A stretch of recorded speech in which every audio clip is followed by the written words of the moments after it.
এই দালালের ভয়েস রেকর্ডিংটা আগে একটু শুনেন আপনারা। না না তোর একবার করে তোর কোন মা আছে তোর মারা কোন দে মারাচ্ছ ভাই চোদের বাচ্চা খানা টাকা দিছে খাইবি শুই থাকবি তুই কোম্পানি থেকে সব কোম্পানি তোর টাইম হবে কোম্পানি কাজ দিব তুই মাথা চোদা তো বন্ধ বন্ধ শুরু করলে কি লেখা এই ভাই চোদ তোর খানা টাকা দেন নাই আর ফোন টোন দেবো না। একটা ফোন তোর যদি একবার খালি একটা বার যদি আমার লাকি অথবা কেউ ফোন দিছে তোর ব্যাপারে তো মাথা চোদ তোর রানে রানে ভাইরাল আমার মাথা চোদ রিয়া দেয়গা ভাই চোদের বাচ্চা খালি তোর একটা ফোন আসুক তারপরে তোর আমি দেখাইতেছি। দেখছেন আপনারা তো এই দালালের কথাগুলো শুনলেন ভাই। এই দালালের বাড়ি হচ্ছে কুমিল্লা।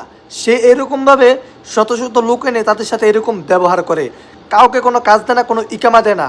আমি আসলে অবাক হয়ে যাই ভাই, আমাদের দেশের মধ্যে কি কোনো আইন নাই? মানুষকে জিম্মি করে বিদেশে নিয়ে এইভাবে ব্যবহার করতেছে, তাকে কি কেউ দেখার মতো নাই?